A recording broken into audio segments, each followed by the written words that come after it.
Brexit, EU leaders set to move talks on to next stage. It means talks can move on to the long-term relationship between the UK and EU, days after Theresa May suffered her first defeat in the House of Commons.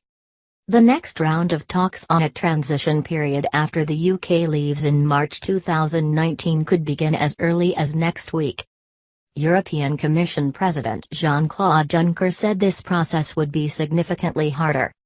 Mrs. May was applauded by other leaders at dinner in Brussels on Thursday night after she made a speech urging the two sides to embrace the way ahead with creativity and ambition. Can leavers and remainers call Christmas truce? What the EU withdrawal bill will do. UK to stay in Erasmus scheme until at least 2020.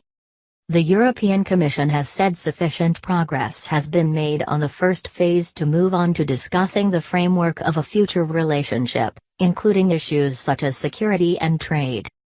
Mr. Juncker said the EU's initial priority was to formalize the agreement we have now on issues such as citizens' rights before starting negotiations on a future relationship after the UK leaves in March 2019.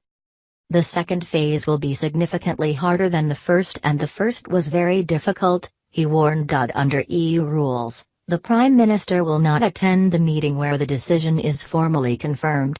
She has now returned to the UK. During the dinner with the 27 other EU leaders, Mrs. May urged them to approve an agreement to move Brexit talks onto a second phase. In a brief speech, she stressed her keenness to get on with shaping a deep and special future partnership as quickly as possible, leaving no doubt that she believes she was on course to deliver Brexit. She said she made no secret of wanting to move on to the next phase and to approaching it with ambition and creativity. A particular priority should be agreement on the implementation period so that we can bring greater certainty to businesses in the UK and across the 27, she said.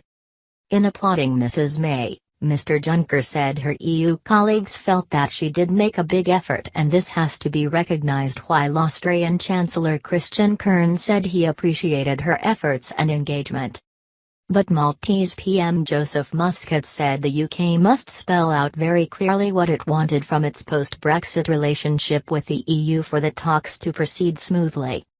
The text, likely to be rubber-stamped by the leaders, will promise to work towards a framework for a trade deal, with a wait until March before guidelines for the way ahead are produced.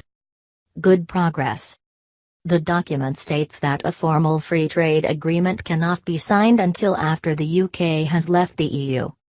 The talks will first prioritise translating recent headway on the issues of citizens' rights, the Irish border and a divorce bill into a legally binding withdrawal agreement, as well as to work out the terms for a transition period to follow the official date of Brexit. Mrs. May has said the Brexit process is still on course despite her defeat in a parliamentary vote on Wednesday night. Speaking in Brussels, Mrs. May said she was disappointed at the vote on the EU withdrawal bill, but the legislation was making good progress.